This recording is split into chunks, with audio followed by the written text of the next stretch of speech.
Queria convidar os irmãos a ficar de pé e vamos cantar novamente Amo a Ti, Jesus. Aleluia.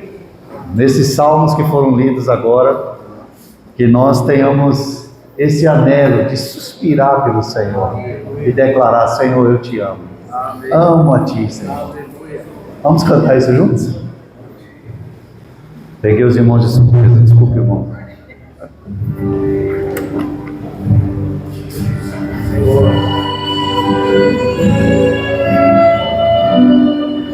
Oh, Senhor.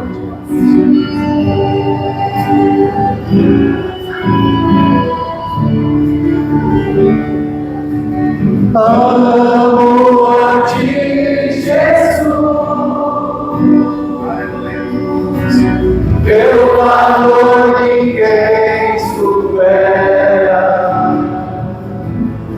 Quem mais tenho eu no céu? Não há quem se compraz na terra. És meu amor, meu primeiro amor, Jesus. O teu valor em tantas entrado, tesouro meu, precioso singular. Na terra e céu, outro além de não há. Tesouro meu, a quem te compararei. Santos és Deus, a quem te compararei. Tu és e conduzes junto a Ti.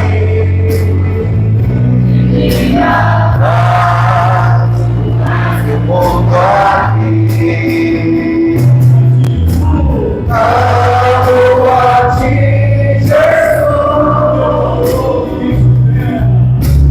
Teu valor ninguém supera. Quem mais tenho eu no céu? Não há quem me comprar na terra. Amo a Ti, Jesus. Teu valor ninguém supera. Quem mais tenho eu no céu? Não há quem me comprar na terra. Amado Senhor, te bendizemos nesta manhã. Amém. Ó Pai, te agradecemos porque provaste o teu amor por nós, enviando o teu único Filho para morrer por nós quando nós ainda éramos teus inimigos. Éramos pecadores, Senhor, indignos, mas tu enviaste o teu Filho amado. Senhor, realmente tu provas o teu amor para conosco. Tu amaste o mundo de tal maneira que deste o teu Filho unigênito, para que nós, crendo em Ti, Senhor, pudéssemos ser reconciliados com Deus. Amém. Nessa manhã estamos diante de Ti, Amém. na Tua presença. Amém. Senhor, acessando a Tua santidade, tocando o trono da graça, porque por causa da obra do Teu Filho unigênito, o sangue derramado na cruz, nos foi aberto esse novo e vivo caminho. Oh Senhor, nós te amamos. Que teu Espírito encha os nossos corações com este ardor. Tira de nós toda frieza, toda mornidão. Aquece os nossos corações. Aleluia. Bendito seja o teu nome. Amém. Amém. Meus amados, vamos abrir nossas Bíblias em 1 Pedro, capítulo 1. Apenas gostaria de ler esse versículo como introdução a uma breve palavra que eu quero falar antes de nós partirmos o pão. 1 Pedro, capítulo 1, versículo 8.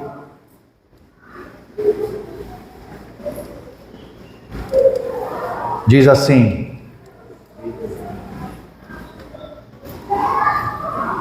está tudo bem? A quem, não havendo visto, amais, no qual, não vendo agora, mas crendo, exultais com alegria indizível e cheia de glória. Amém. Para mim estava lendo o versículo aqui. Era muito bom, né? Eu quero ler novamente, irmãos. Amém. A revelação de Jesus Cristo, versículo 7, final. A quem, não havendo visto, amais. No qual, não vendo agora, mas crendo. Amando, crendo, mas não só isso. Exultais. Aleluia. Exultais. Com alegria indizível e cheia de glória. Amém. Aleluia. Amém. Meus amados, ontem nós falamos sobre as nossas afeições. E também falamos que a reunião da igreja, onde mais as nossas afeições devem ser derramadas diante do Senhor, é a reunião da mesa do Senhor. E nós, irmãos, ao derramar os nossos corações em ternos afetos pelo Senhor e uns pelos outros, nós, irmãos, não precisamos estar presos a nenhum formato. Lembra que em Lucas capítulo 7, aquela mulher entrou na casa do fariseu Simão? Ela não respeitou nenhuma formalidade, ela não tinha nem convite para estar ali. Mas ela entrou e se derramou aos pés do Senhor. Aleluia. Não tinha nenhuma formalidade, meus irmãos, minhas irmãs. Que nós possamos aprender ou reaprender o que a gente talvez tenha esquecido. O que é derramar-se aos pés do Senhor em gratidão diante da sua mesa. Aleluia. A quem, não havendo visto, amais. E não vendo agora, mas crendo, exultais, com alegria indizível e cheia de glória. Que o Senhor possa restaurar isso em nós, irmãos. Nós não estamos aqui para olhar para problemas, nem ficar lamentando pelo passado. Nós estamos aqui para contemplar a glória do Senhor. Então, meus irmãos, minhas irmãs, realmente, coloque isso diante do Senhor como um anelo, como esses 3 porções dos Salmos que os irmãos leram agora. Davi, ele suspirava, ele anelava, ele ansiava pela presença do Senhor. Nós também temos que ter esse anelo em nossos corações. Isso são afeições santas. Essas são afeições espirituais. Irmãos e irmãs, busque isso diante do Senhor. Nós não somos seres que separamos os departamentos ou compartimentos da nossa alma. Nós temos emoção, nós temos mente, nós temos vontade. E isso reunido tem o nosso coração, que tem a nossa consciência também, que é a parte líder do nosso espírito. Todo o nosso coração, nós precisamos aprender a derramá-lo diante do Senhor. Amém, meus irmãos? Aleluia.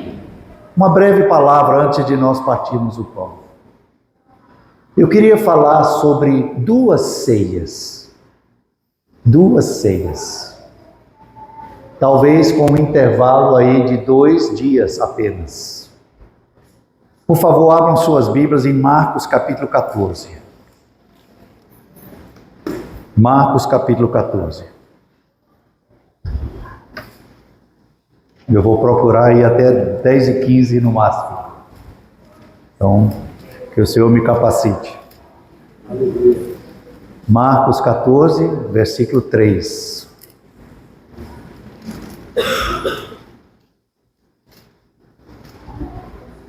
Aqui é a primeira ceia que eu quero falar. Estando ele em Betânia, reclinado à mesa, em casa de Simão, o leproso, veio uma mulher trazendo um vaso de alabastro com preciosíssimo perfume de nardo puro e, quebrando o alabastro, derramou o bálsamo sobre a cabeça de Jesus.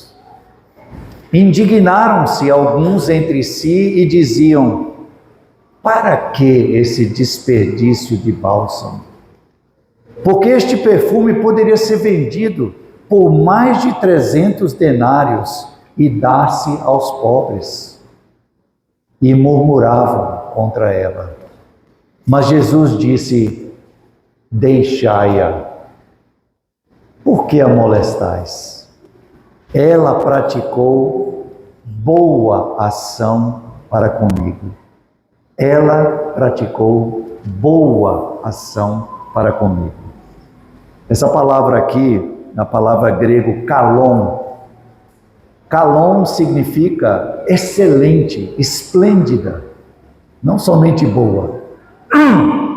Esta mulher praticou excelente ação para comigo.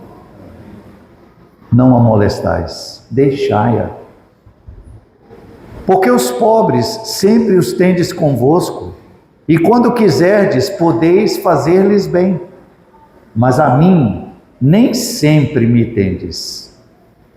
Atenção para essa palavra agora.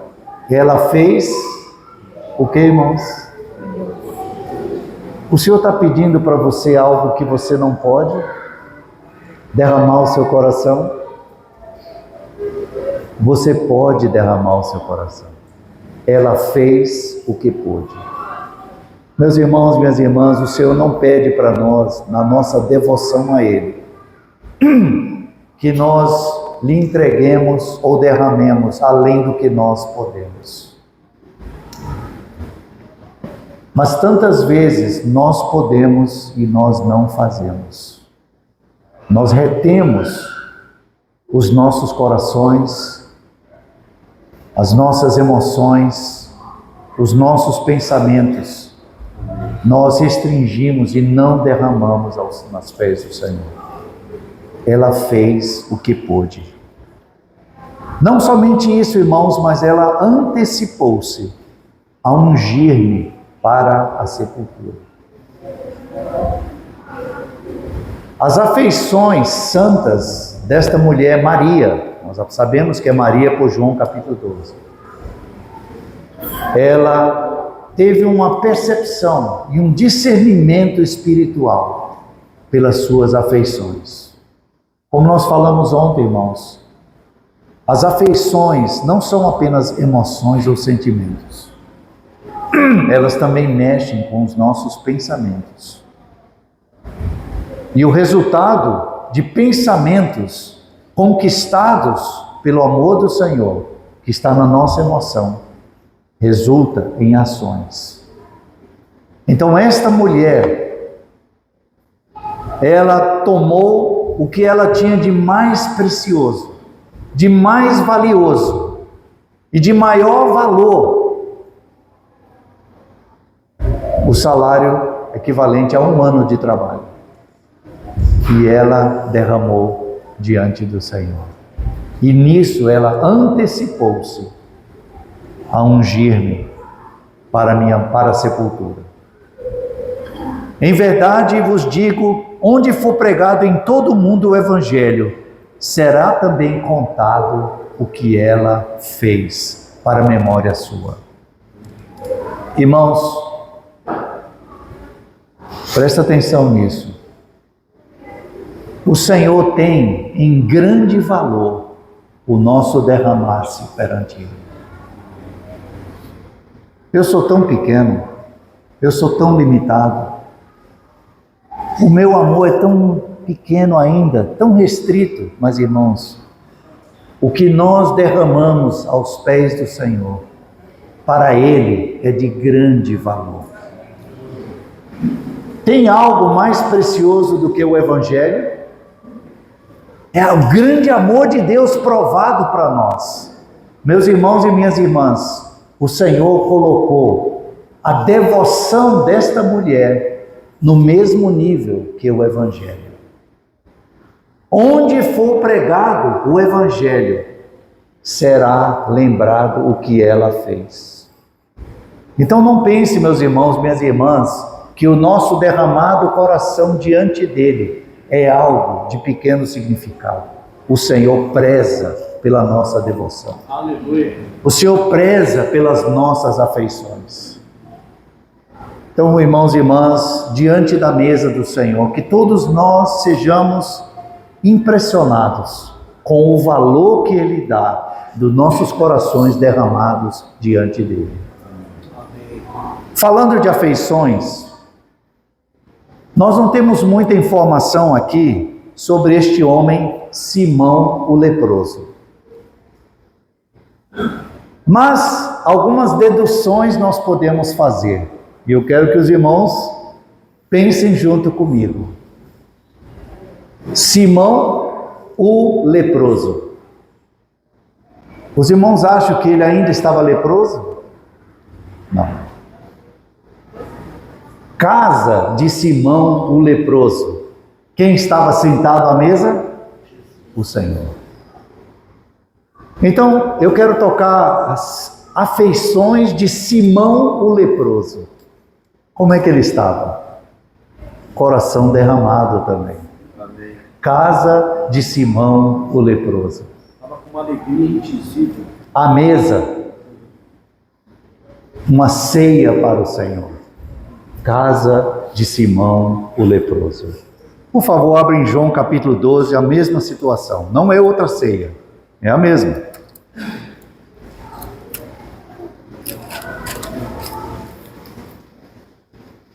Alguns se confundem, mas aqui é 6 dias antes da Páscoa, e ali é 2 dias antes da Páscoa, afinal é outra ceia, não é a mesma, porque o versículo 1 do capítulo 12 diz que 6 dias antes da Páscoa foi Jesus para Betânia.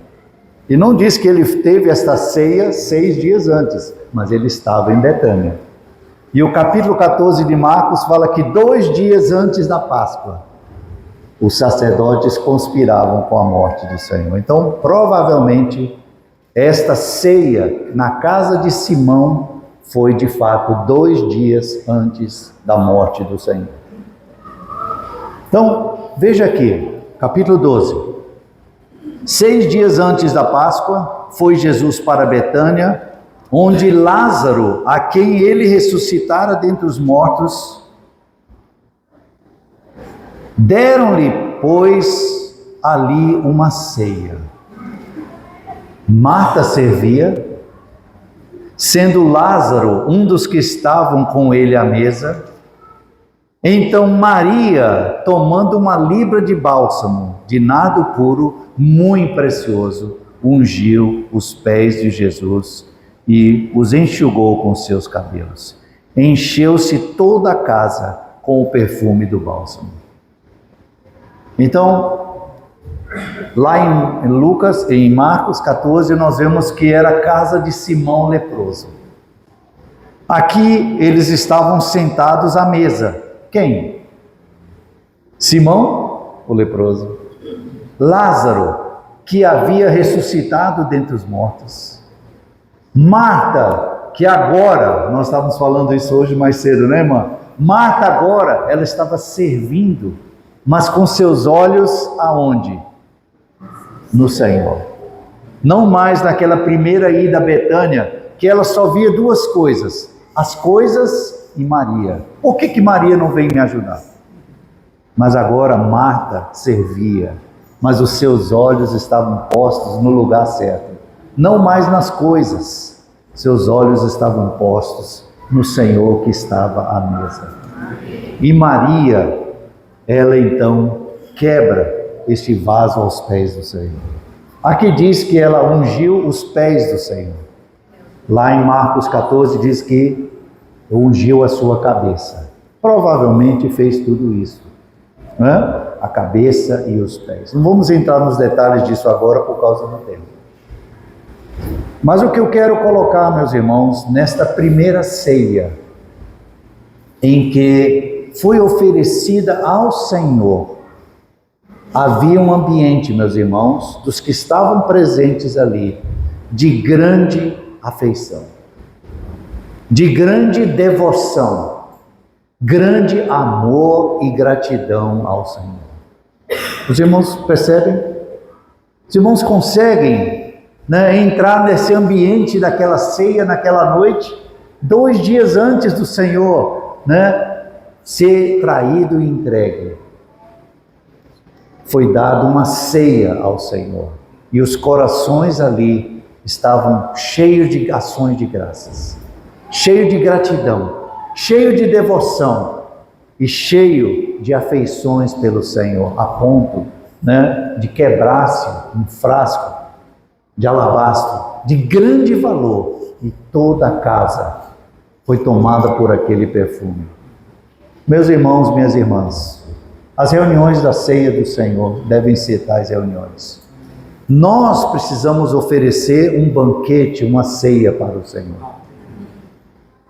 onde o nardo é derramado, onde nossos corações rendem ações de graças ao Senhor. Quero ler um versículo aqui em Hebreus capítulo 13. Hebreus 13.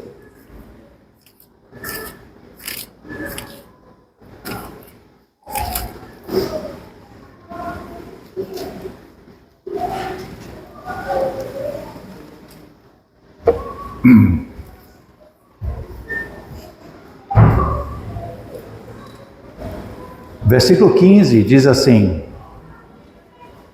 por meio de Jesus, pois, ofereçamos a Deus sempre sacrifício de louvor, que é fruto de lábios que confessam o seu nome. Não negligencieis igualmente a prática do bem e a mútua cooperação, pois com tais sacrifícios Deus se compraz. Nós vimos ontem que amarás o Senhor teu Deus de todo o teu coração, de toda a tua alma, de todo o teu entendimento e toda a tua força, e amarás o teu próximo como a ti mesmo. O que nós temos aqui? O resultado, irmãos, disso como realidade em nossas vidas, gera afeições em nossos corações.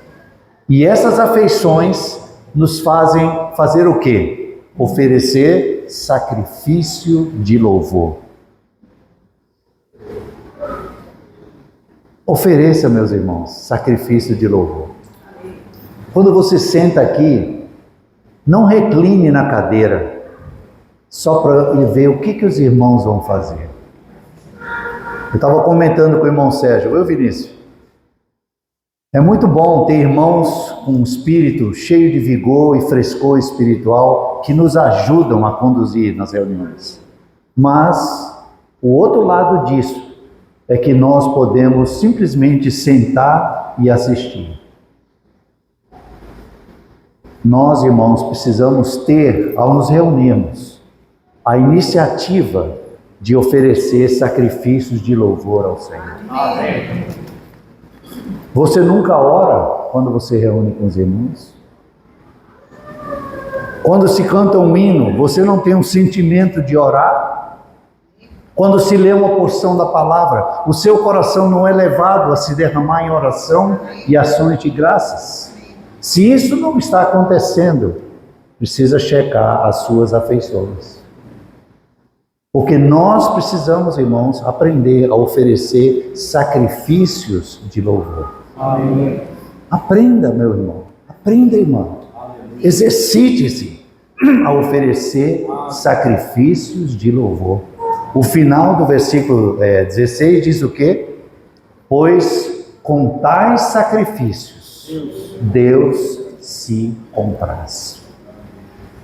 Então, esta primeira ceia, oferecida na casa de Simão leproso, com Lázaro à mesa, com Marta servindo e Maria derramando ali aquele frasco de alabastro aos pés do Senhor, enxugando com seus cabelos, mas também ungindo a sua cabeça.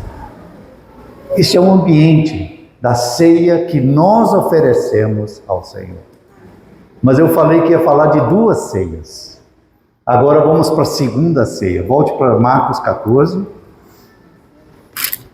E já estamos concluindo. Marcos 14, versículo 13.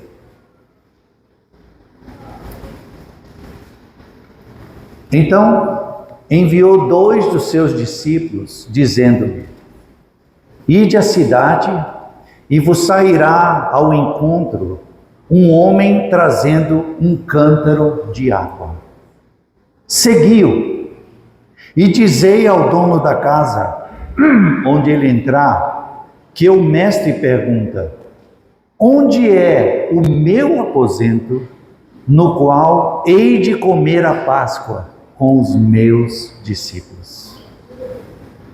Irmãos, aqui é maravilhoso. Onde é o meu aposento? Onde hei de comer a Páscoa com os meus discípulos? 2 dias antes houve uma ceia na casa de Simão. Mas agora o Senhor quer um lugar para que Ele possa oferecer uma ceia para nós. Mas antes deles acharem esse lugar, o que eles viram? Um homem carregando o quê? Um cântaro de água. Não vamos falar sobre isso hoje, mas apenas eu vou citar. Qual foi a primeira coisa que o Senhor fez nesta reunião? Os irmãos lembram? Lavou os pés. Lavou os pés dos discípulos. Provavelmente, este cântaro já estava sendo preparado para isso.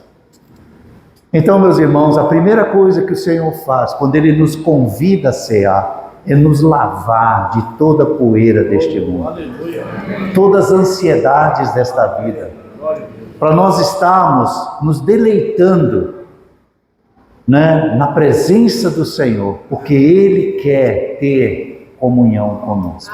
Amém. Então Ele pede para preparar um lugar para comer com os meus discípulos.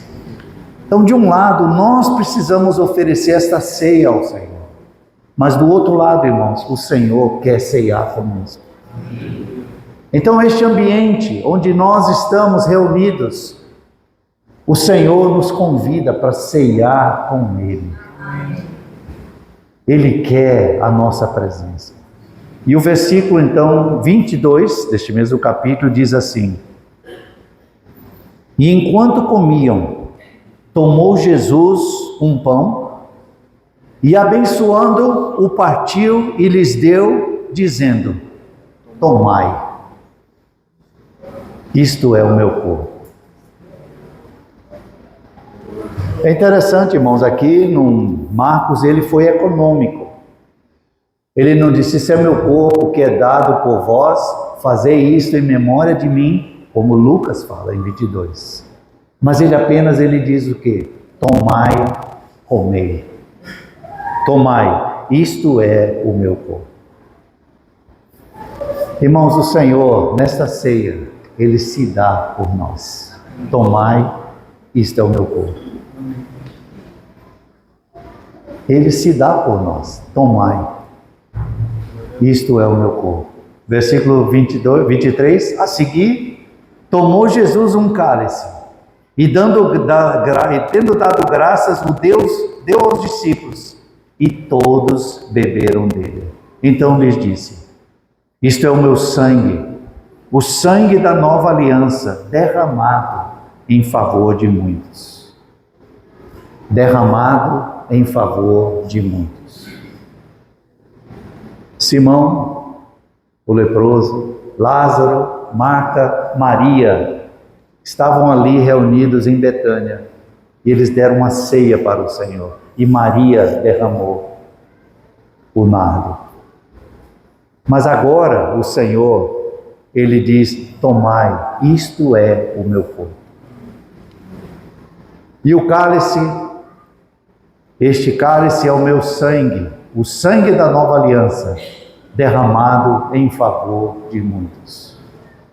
Então, meus irmãos, nós temos aqui o Senhor também se dando por nós nesta segunda ceia. Isto é o desejo do Senhor, é se dar para nós. Quando nós nos derramamos perante Ele, Ele também, meus irmãos, Ele se derrama para nós. Começar a semana, o primeiro dia da semana, reunidos em torno da mesa do Senhor, irmãos, é renovador para a nossa condição humana. O mundo nos traz tantas preocupações, as lutas diárias, as aflições, mas consagrar ao Senhor esse tempo do primeiro dia da semana para nos reunirmos em memória do Senhor, o Senhor se dá a nós. Isso, meus irmãos, é renovador. Isso é revigorador. Isso é fortalecedor. Nós precisamos deste tempo na comunhão da mesa do Senhor. Mas ao estarmos aqui, irmãos, nós precisamos ter esse tempo para também nos derramarmos diante do Senhor. Alguns preferem ir para o estádio de futebol e gritar pelo seu time. Extravasar suas afeições. Aonde você extravasa o seu coração? Precisa ser aos pés do Senhor, meus irmãos. Derrame o seu amor, derrame o seu coração e declare a sua gratidão ao Senhor. E encerrando, a mesa do Senhor, irmãos, não é um lugar para pedir. É um momento de ações de graças, sacrifícios de louvor, sacrifícios nos quais Deus se compraz. Amém. Sabe, irmãos, o Senhor, Ele se compraz quando nós derramamos tudo do nosso coração.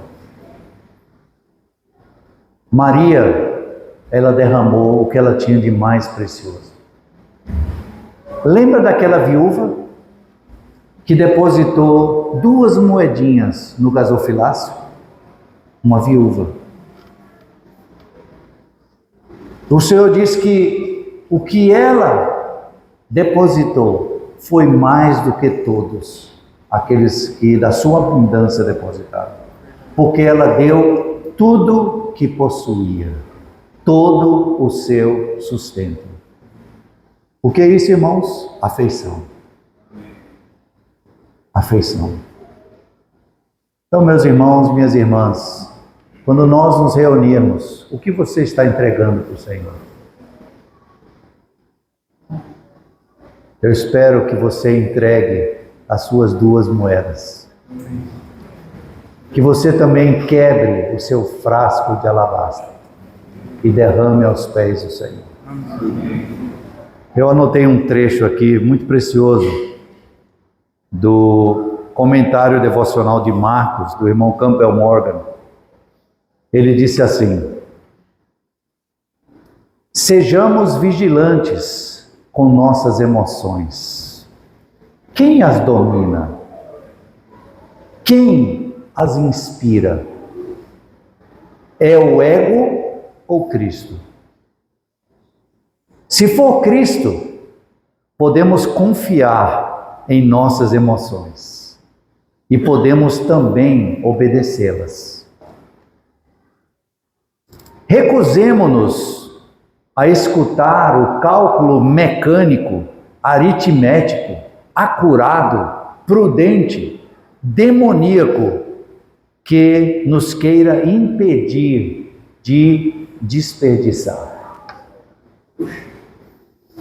Recusemos isso. Ousemos derramar nosso coração e nossa própria vida em adoração emocional, ainda que isso nos pareça um desperdício. Irmão Sérgio, desculpa eu lhe expor. O irmão Sérgio pegou um lenço, fez assim, disse: irmão, mais de 20 anos que eu não tinha isso. De estar na mesa do Senhor e chorar. Não tenha vergonha de se desperdiçar.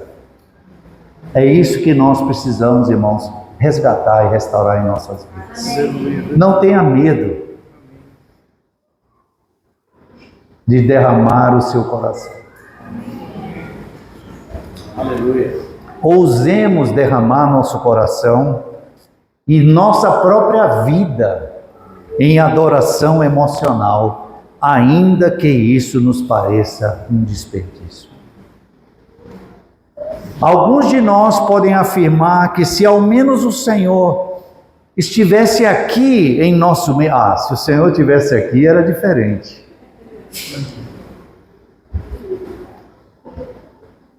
Se Ele tão somente tivesse assentado conosco à mesa, então o adoraríamos dessa forma. O Senhor está aqui hoje. Aleluia. Ele está presente na pessoa de todos aqueles que estão aflitos. Não tenhamos receio de nosso coração. Você descobriu que tem um coração? Saiba que isso é um ganho. Siga o que o seu coração lhe pede. Derrame-se aos pés do Senhor. Aleluia. Amém, meus irmãos.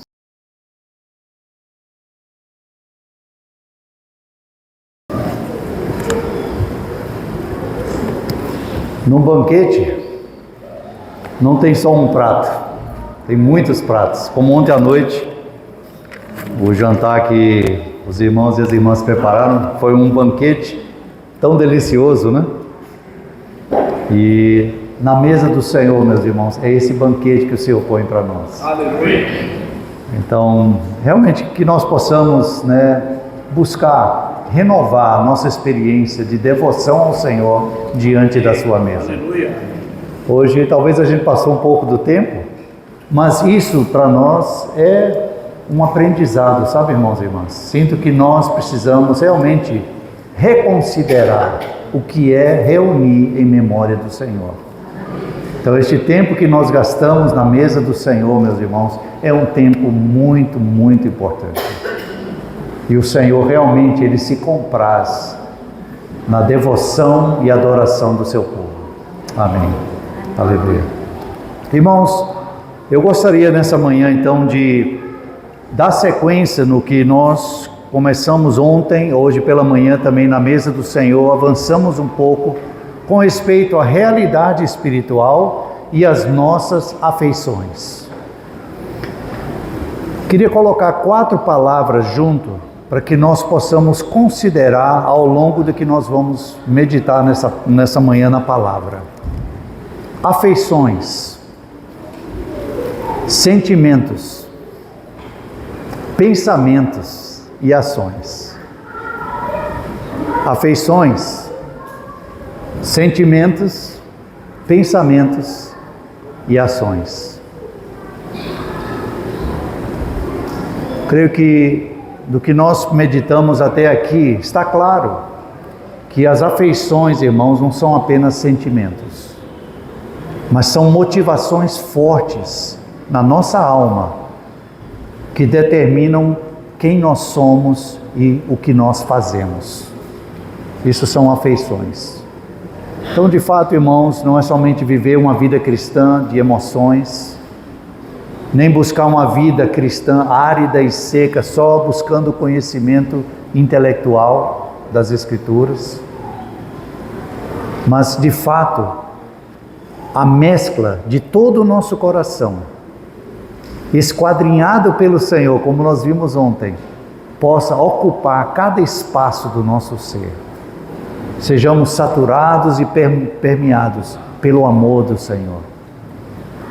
E as nossas mentes, meus irmãos, sejam renovadas, através das nossas afeições ao Senhor.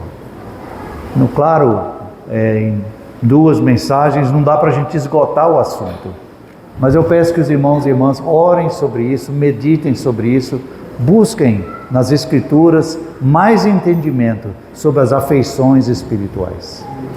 Amém, meus irmãos? Nessa manhã eu quero avançar na experiência humana do Senhor. Vamos abrir em Marcos, capítulo 14, na experiência do Senhor, na sua humanidade, no jardim do Getsemane. E eu creio, meus irmãos, que isso tem muito a nos ajudar com respeito à nossa alma e às angústias da nossa alma, e o Senhor, como o nosso sumo sacerdote, que hoje pode compadecer-se das nossas fraquezas. Então, que o Senhor possa nos conduzir na meditação da sua palavra sobre o momento que o Senhor viveu ali no jardim do Getsemane, e que isso possa ajudar, irmãos, a nos trazer luz com respeito também à nossa experiência humana, nos sofrimentos da nossa condição humana. Eu creio que isso trará grande ajuda para nós.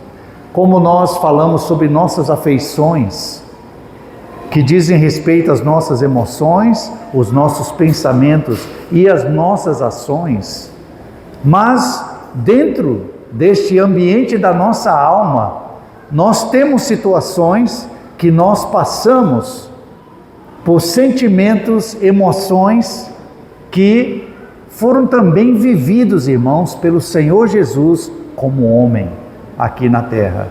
E por isso Ele pode compadecer-se das nossas fraquezas. Então vamos a Marcos capítulo 14, versículo 32. Então foram a um lugar chamado Getsemane. Ali chegados, disse Jesus a seus discípulos: assentai-vos aqui enquanto eu vou orar. E levando consigo a Pedro, Tiago e João, começou a sentir-se tomado de pavor e de angústia. E lhes disse: a minha alma está profundamente triste até a morte. Ficai aqui e vigiai. E adiantando-se um pouco, prostrou-se em terra e orava, para que, se possível, lhe fosse poupada aquela hora.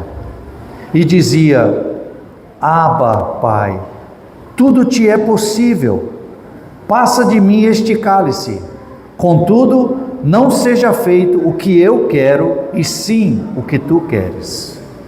Voltando, achou-os dormindo e disse a Pedro: Simão, tu dormes? Não pudeste vigiar nem uma hora? Vigiai e orai, para que não entreis em tentação. O espírito, na verdade, está pronto, mas a carne é fraca. Retirando-se de novo, orou repetindo as mesmas palavras. Voltando, achou-os outra vez dormindo, porque os seus olhos estavam pesados e não sabiam o que lhes responder. E veio pela terceira vez e disse-lhes: ainda dormis e repousais? Basta, chegou a hora, o Filho do Homem está sendo entregue nas mãos dos pecadores.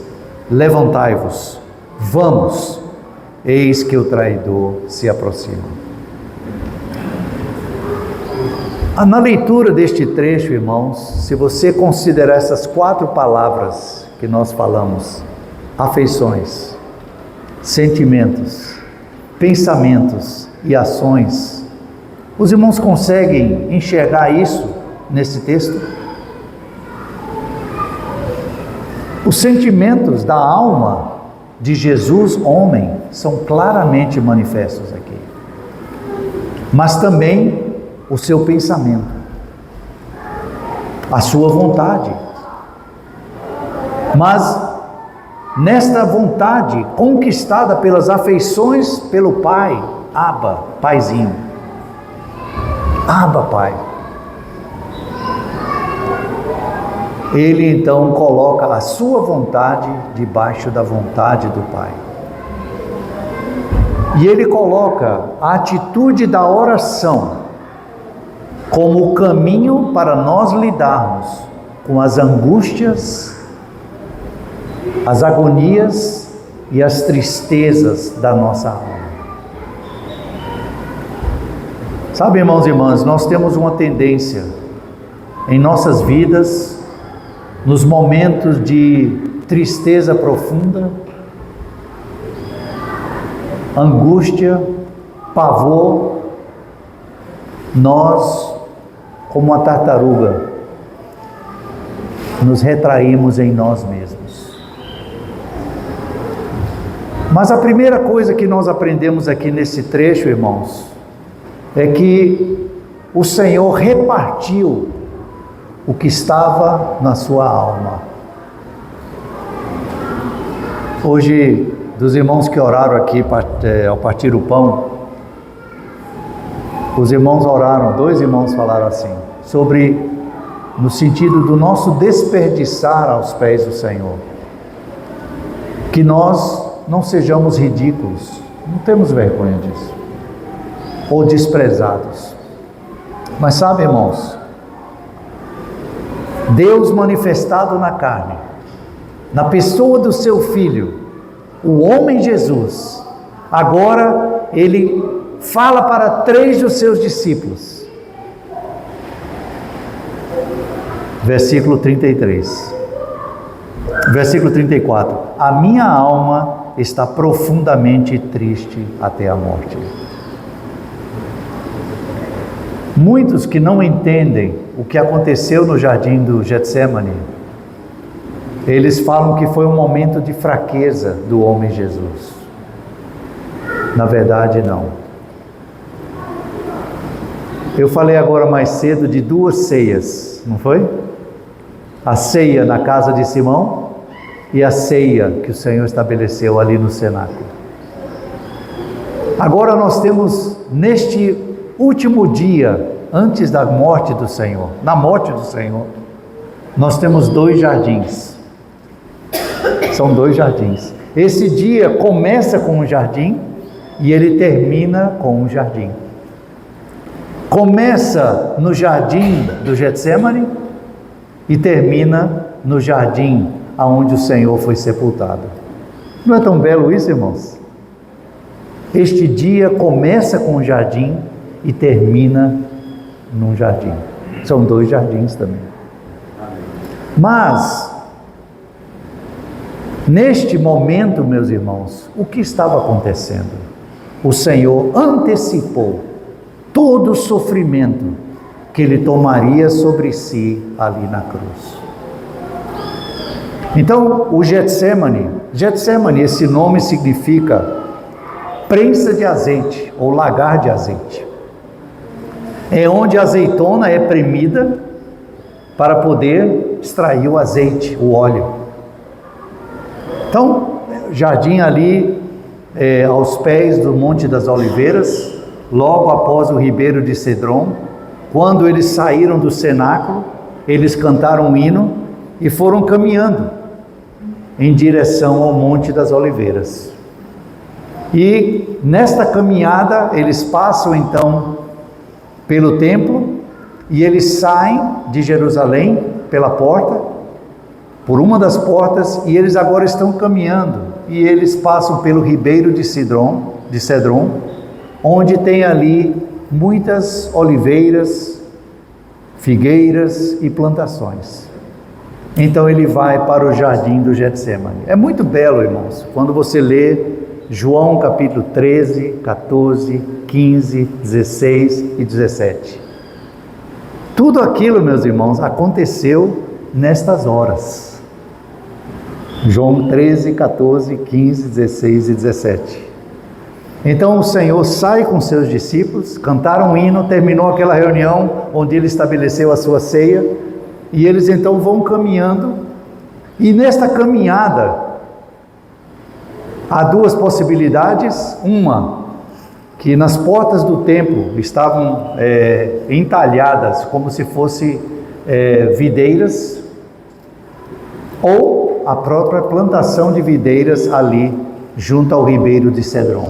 E o Senhor então olha e diz: eu sou a videira verdadeira e meu Pai o agricultor. Então João capítulo 15.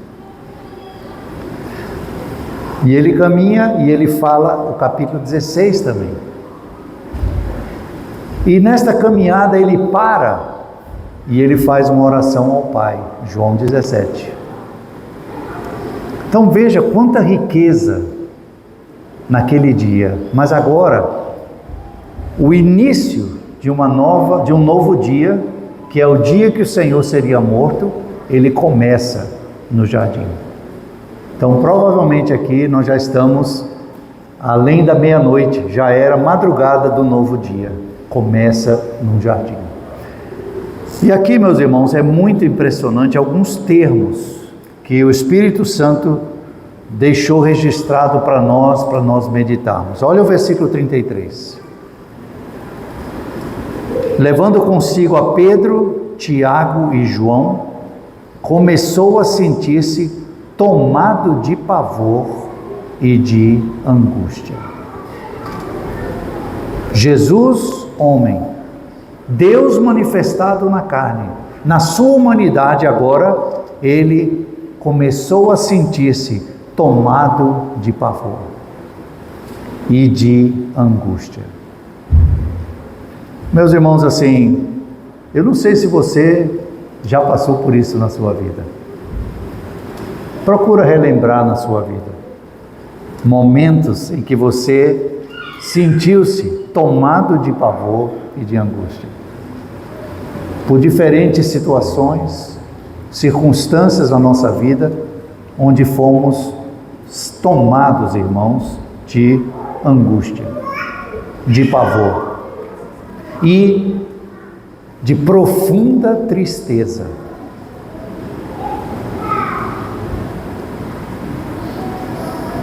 Creio que todos aqui já passaram por isso. Mas, meus irmãos, minhas irmãs, eu posso lhes dizer que nenhum homem passou por uma tristeza tão profunda quanto o homem Jesus. Nós não podemos imaginar, irmãos, a tristeza pela qual o Senhor passou. Que tristeza! Aquele que não conheceu o pecado, ele foi feito pecado por nós. Ele é o Santo de Deus, puro, imaculado. Não há nele nada relacionado ao pecado. Mas, meus irmãos, em poucas horas, ele tomaria sobre si os pecados de nós todos. Ele seria feito pecado por nós.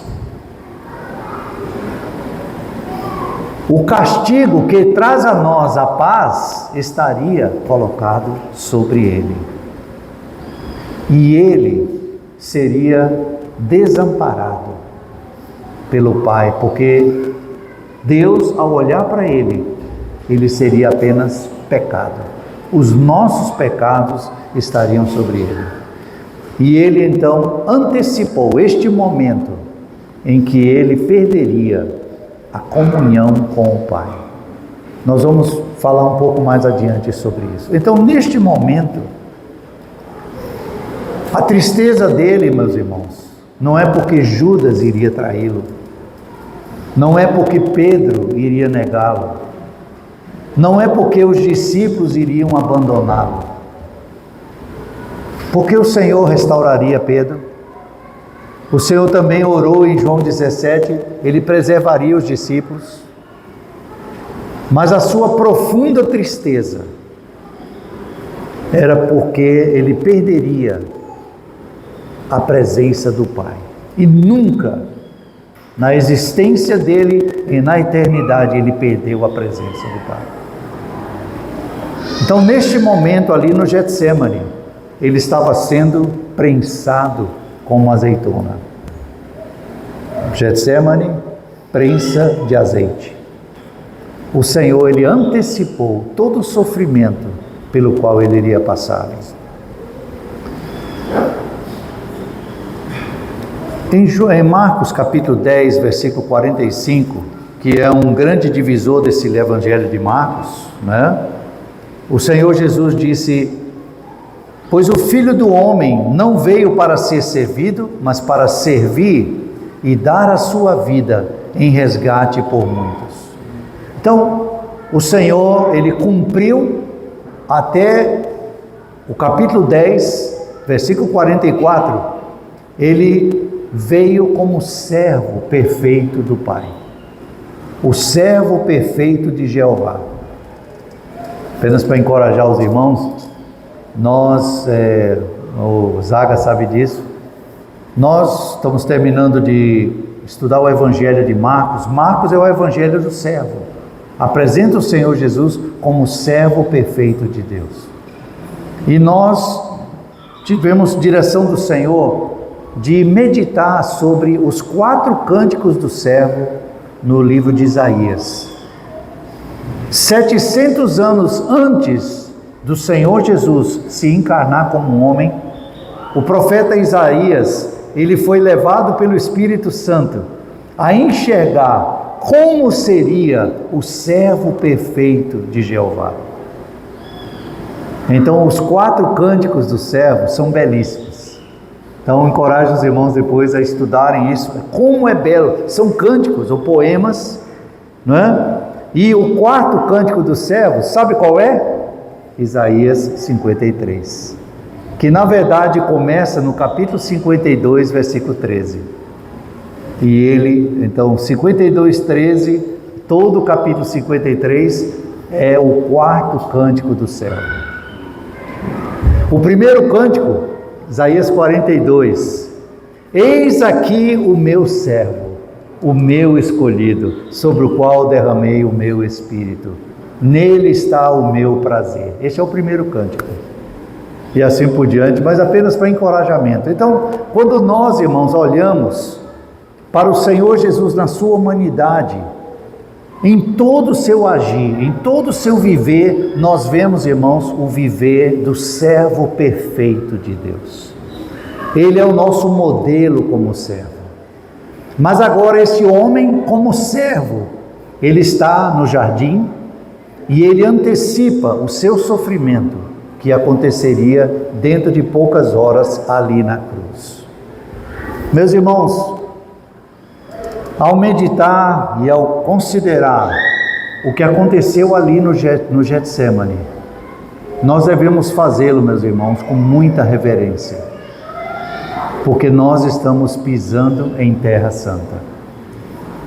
Aqueles momentos ali de agonia, de angústia, de profunda tristeza, retratam, irmãos, o sofrimento do homem Jesus na sua humanidade, horas antes dele tomar sobre si as nossas iniquidades e o pecado de nós todos. Então, meus irmãos, hoje nós, ao celebrarmos, a ceia do Senhor, comer em memória do Senhor, irmãos, nós não podemos menosprezar e nem tornar leviano, irmãos, tudo pelo qual o Senhor passou para que nós nos tornássemos filhos de Deus, para que nós pudéssemos, meus irmãos, ter acesso à presença do Senhor e termos comunhão com Deus. Ele pagou um preço altíssimo. Então, o Getsemane, irmãos, meus irmãos e irmãs, é uma antecipação de tudo aquilo que dentro de poucas horas ele estaria passando. Alguns trechos, quando nós lemos, irmãos, vamos para Lucas, por exemplo.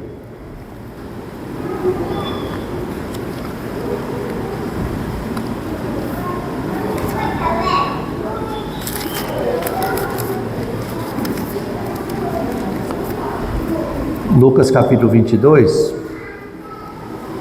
eu queria dar destaque a algumas palavras aqui que Lucas ele usou.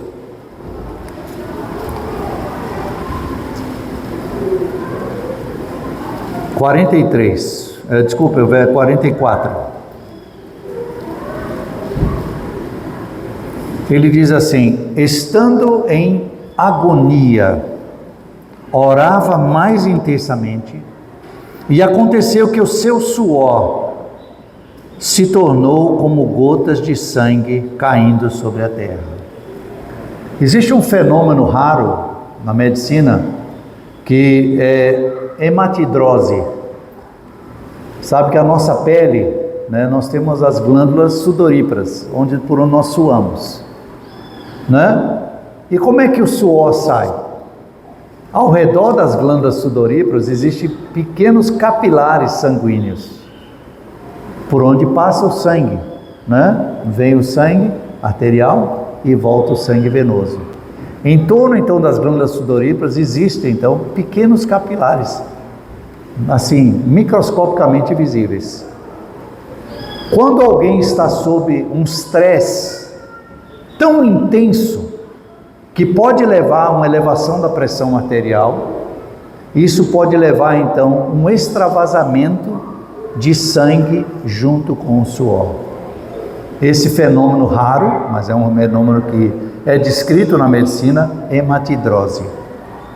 Então o Senhor, neste estresse que ele estava vivendo ali no Getsemane, ele então suou gotas como de sangue. Então o que eu quero mostrar, meus irmãos, assim, é que neste momento que o Senhor antecipa o que ele iria realizar na cruz, dentro de poucas horas, o Senhor, na sua humanidade, ele foi tomado então de emoções e de disposições na sua alma que demonstram, meus irmãos e irmãs, a humanidade do Senhor. Isso é de grande, grande valor, meus irmãos e irmãs, para a nossa experiência humana também. Não se condene se você tem momentos na sua vida de angústia. Não se recrimine porque você teve momentos na sua vida de pavor, nem de profunda tristeza. Nós precisamos aprender a lidar com isso na presença do Senhor. Amém. Talvez uma das grandes dores de tristeza profunda na experiência humana é a perda de um ente querido. Eu tenho tido comunhão com um irmão que perdeu um filho de 24 anos, num choque elétrico, filho único, uma semana antes de completar 25 anos. Então tive comunhão com ele umas 2 semanas atrás, isso faz menos de um ano, 6, 7 meses. E ele falou: irmão, eu tenho sido suprido pela graça do Senhor, mas eu tenho vivido luto, eu tenho me permitido chorar, me derramar aos pés do Senhor, mas não questionando o Senhor, mas vivendo o luto.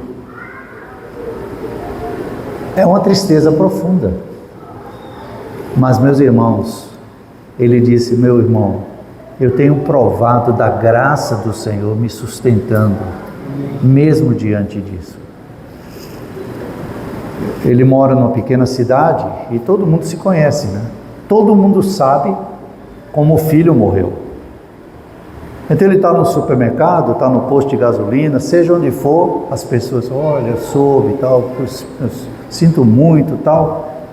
E ele tem recebido graça do Senhor, de quando ele tem sido contactado pelas pessoas, ele tem tido a oportunidade de apresentar o Senhor como o Consolador.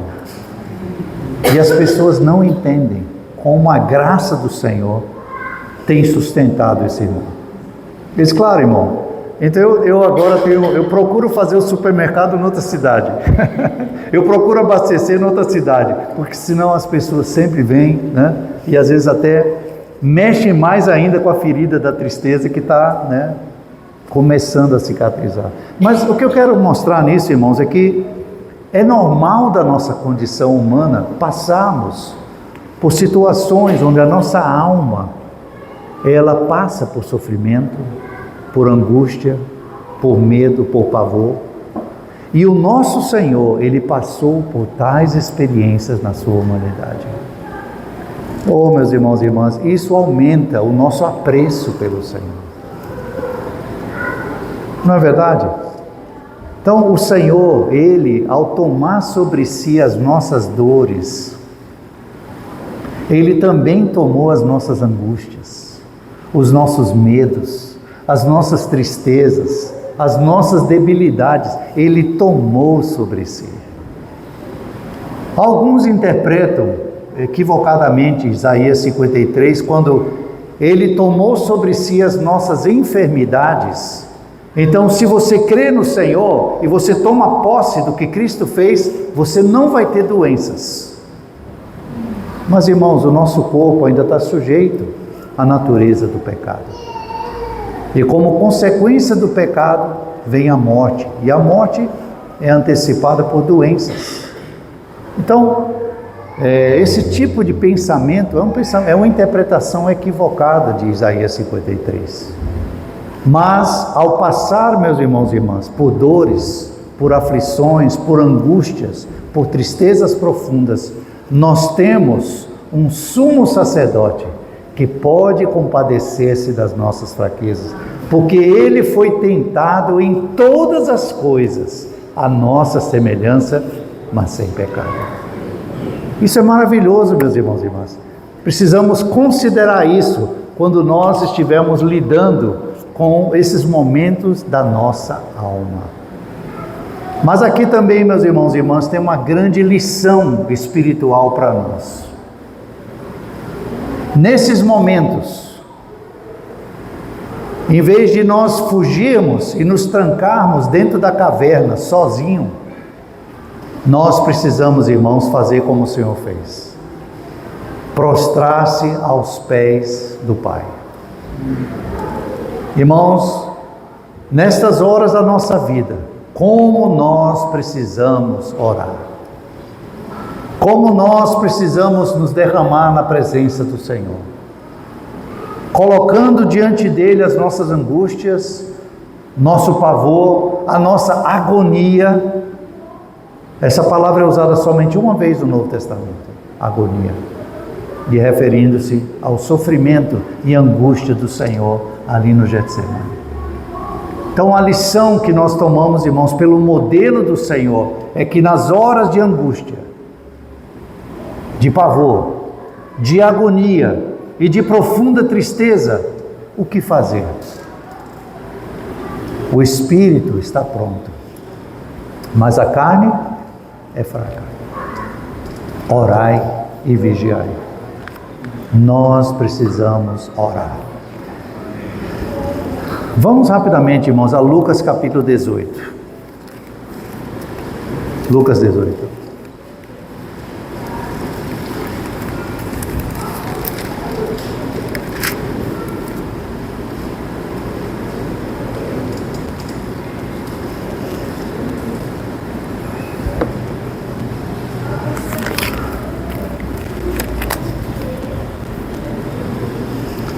Diz assim, versículo 1: Disse-lhe Jesus uma parábola sobre o dever de orar sempre e nunca esmorecer.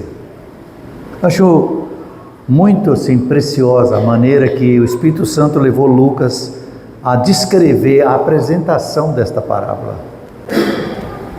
Jesus, ele disse uma parábola sobre o dever de orar sempre.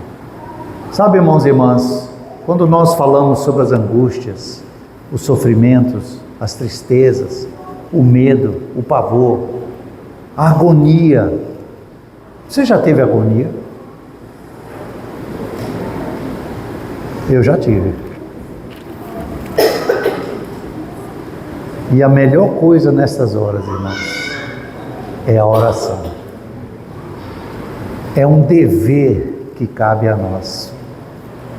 E ao fazê-lo, mesmo diante de lutas da nossa alma, nós não devemos esmorecer. O Senhor, então, ele ensinou através de uma parábola o dever de orar sempre e não esmorecer. Então apresenta essa parábola tão conhecida de uma viúva em uma cidade onde tinha um juiz que não temia a Deus e que não respeitava homem algum, não é? E ele então ele disse, versículo 5, como esta viúva me importuna, julgarei a sua causa para não suceder que por fim venha molestá-la. É uma parábola muito interessante, né? Até um pouco engraçada. Para essa mulher não ficar aqui me chateando, eu vou até julgar logo a causa dela. Mas o Senhor toma essa parábola tão simples e ele volta a dizer, versículo 6, considerai no que diz esse juiz iníquo. Versículo 7, não fará Deus justiça aos seus escolhidos, que a Ele clamam dia e noite, embora pareça demorado em defendê-los?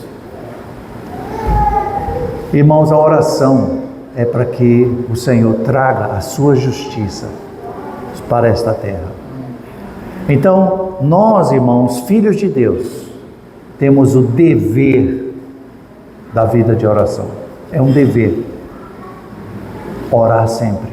O dever de orar sempre e nunca esmorecer. A Ele clamam dia e noite, embora pareça demorado em defendê-los. Outro dia, irmãos, ouvindo alguns textos ali, algumas falas de alguns homens que combatem ateus, e alguns servos de Deus, irmãos preciosos, dotados de uma inteligência muito grande, têm usado o que se chama de apologética, né, os apologetas. E um deles disse assim, os que defendem que não existe um Deus, porque eles dizem, se Deus existisse, como é que Ele deixaria acontecer isso e isso? Como é que crianças, isso, vocês já ouviram tudo isso, né?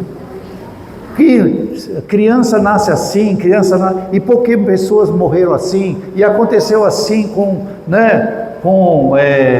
os judeus, com os, como é que chama, armênios, né? Ali na Europa e tudo. Se existisse um Deus, por que Ele deixa isso acontecer? O contrário é o seguinte, se não existe um Deus, toda a justiça que nós esperamos que se cumprisse, nunca iria se cumprir. Meus irmãos, minhas irmãs, há um Deus neste universo. E Ele se encarnou como homem e Ele veio. E sabe qual é o seu ministério? É trazer a justiça para este mundo.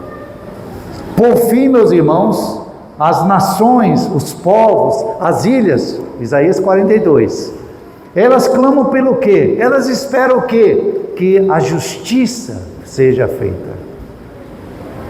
Então nós que fomos conquistados pelo amor do Senhor, fomos alcançados pela graça do Senhor, nós somos bem-aventurados. E os bem-aventurados são aqueles que têm fome e sede de justiça. Meus irmãos, por isso nós devemos orar. Mesmo que pareça demorado em defendê-los, mas o Senhor fará justiça um dia. Essa é a nossa esperança. Há um Deus que trará justiça sobre este universo. Todas as coisas serão trazidas para o governo dele, e a sua justiça e a sua paz reinarão para sempre. Irmãos, essa é a nossa esperança. Então nós não devemos esmorecer na nossa vida de oração. Amém. Amém. Eu quero caminhar já mais agora para o final. E nessa experiência do Senhor no Getsemane, meus irmãos, o Senhor então, Ele provou daquilo que a nossa alma prova em muitos momentos de angústia da nossa vida. E eu quero concluir com 3 situações que são apresentadas no livro de Hebreus, do que o Senhor pode fazer quando nós estamos passando por tais situações. Vamos primeiro para Hebreus capítulo 2.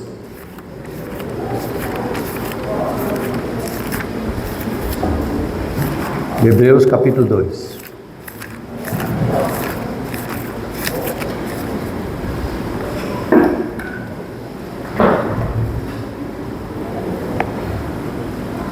Versículo 14.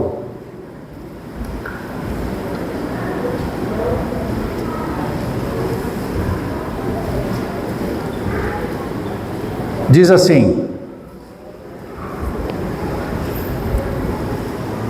visto, pois, que os filhos têm participação comum de carne e sangue, destes também ele igualmente participou, para que por sua morte destruísse aquele que tem o poder da morte, a saber, o diabo. Então aqui, os filhos têm participação comum de carne e sangue, destes também ele igualmente participou. Então tudo aquilo que nós vemos ali no Getsemane, ele participou, irmãos, igualmente daquilo que nós participamos e experimentamos na nossa condição. Versículo 15: e livrasse a todos que pelo pavor da morte estavam sujeitos à escravidão por toda a vida. Pois ele, evidentemente, não socorre a anjos, mas socorre a descendência de Abraão. Por isso mesmo, convinha que em todas as coisas se tornasse semelhante aos irmãos. Em todas as coisas, irmãos, ele se tornou semelhante a nós, para ser misericordioso e fiel sumo sacerdote nas coisas referentes a Deus, para fazer propiciação pelos nossos pecados. Atenção aqui. Naquilo que ele mesmo sofreu, tendo sido tentado, ele é poderoso para socorrer os que por ele são tentados. Os que são tentados, desculpe. Amém. Para socorrer os que são tentados. Esse é o primeira coisa que ele pode fazer agora que ele passou por essa experiência humana. Ele pode socorrer os que são tentados. Meus irmãos, minhas irmãs, isso é muito precioso. Então, quando nós oramos, e não devemos esmorecer, mas permanecer na oração, é o nosso dever, irmãos, ao orarmos, nós então temos que nos lembrar que ele pode nos socorrer em nossas tentações. Amém. Outro dia eu ouvi uma mensagem de um irmão, acho que os irmãos que ouviram recentemente, lá em Poços, o nosso irmão César compartilhando um momento difícil da sua vida. A sua esposa então faleceu, depois de meses de tratamento de câncer. E quando ela já estava no final, antes do Senhor recolhê-la, ali ele revezando com os filhos no hospital, e ela já estava com um padrão respiratório de final de vida, aquela fome de ar, característica do paciente no final de vida. Então ele confessou, ele até compartilhou isso numa das mensagens. Ele falou, ele olhava para ela naquela situação, como que dizendo, Senhor, tu não estás vendo? Tu não estás vendo, Senhor? Ela que é tua serva, agora ela está sofrendo para respirar. Mas naquela hora ele foi iluminado. Senhor, me perdoa pela minha arrogância. Me perdoa, Senhor, porque isso para mim é uma tentação de questionar os teus caminhos. Irmão, ele abriu isso numa mensagem. Isso mostra, irmãos, nós somos tentados em nossas mentes, tentados com as nossas línguas. Irmãos, o Senhor pode nos socorrer em todas as tentações, até mesmo nossos pensamentos e as nossas palavras. Ele pode nos socorrer quando estamos sendo tentados. Não se esqueça disso. Ele pode nos socorrer. Ele é poderoso para nos socorrer quando estivermos sendo tentados. Porque Ele provou, irmãos, de todas as provas pelas quais nós passamos. Vamos a Hebreus capítulo 4.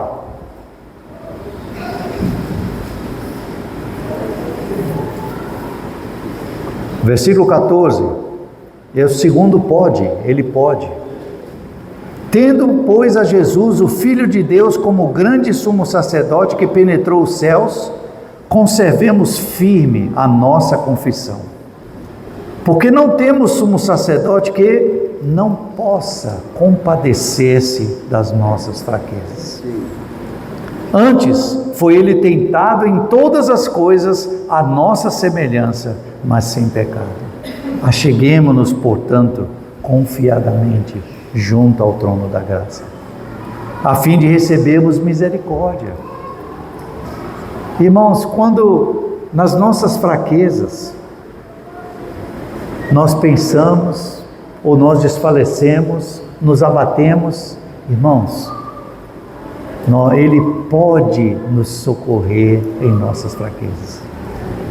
O que cabe a nós fazer é nos achegar confiadamente junto ao trono da graça. E aí nós recebemos misericórdia. Nós achamos graça para socorro em ocasião oportuna. Então esse segundo Ele pode compadecer-se. O primeiro, Ele pode nos socorrer em nossas tentações. O segundo Ele pode se compadecer das nossas fraquezas. E terceiro, capítulo 7, Hebreus 7, versículo 25. O terceiro pode. Por isso também pode salvar totalmente os que por Ele se chegam a Deus, vivendo sempre para interceder por eles. Com efeito, nos convinha um sumo sacerdote como este. Aleluia. Aleluia.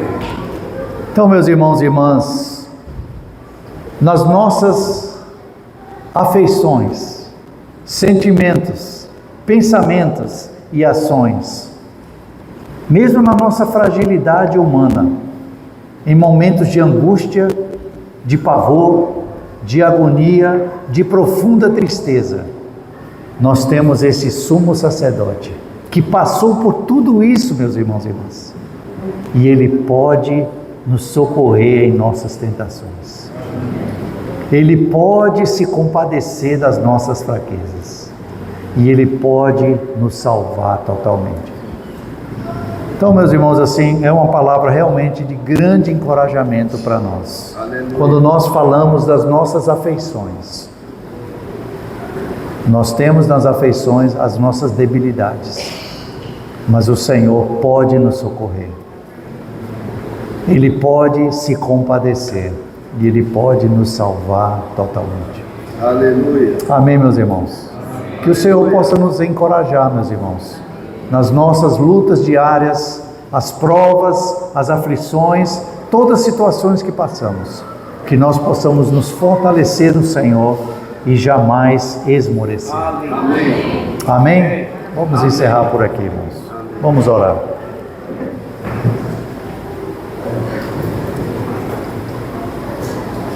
Pai Celestial, te bendizemos pela Tua palavra, inspirada pelo Teu Santo Espírito, revelando a pessoa e obra do Teu Filho. Nós realmente te agradecemos por deixar registrado na Tua palavra esta condição da humanidade de Cristo na sua encarnação. Ó Senhor, nós podemos nos identificar contigo, Senhor, em momentos de angústia, de pavor, de agonia, profunda tristeza, mas Senhor, Tu podes, Senhor, nos socorrer em nossas tentações. Oh, Tu podes te compadecer das nossas fraquezas. Amém. Aleluia, Senhor, Tu podes nos salvar totalmente. Por isso oramos, Senhor, por essa palavra que Tu nos trouxeste nesta manhã, Senhor, para que nós sejamos fortalecidos. Tu sabes, Senhor, a condição, a necessidade e o momento de cada uma de nossas vidas. Mas nessa manhã, Senhor, nós olhamos para Ti como aquele que está assentado, exaltado à direita do trono da majestade. Senhor, Tu vives a interceder por nós. Ó Senhor amado, vem interceder por nós em nossas tentações, em nossas fraquezas, Senhor, em nossas necessidades. Fortalece-nos, Senhor, como Tua igreja. Fortalece-nos, Senhor, como Teus servos. Senhor, para que nós possamos, Senhor, sermos aqueles que são achados por Ti, como aqueles segundo o Teu coração, que fazem toda a Tua vontade. Ó Senhor, Te agradecemos por esse tempo de comunhão aqui com os irmãos. Te agradecemos pela Tua palavra que é tão encorajadora e fortalecedora, Senhor. Senhor, conquista nossos corações.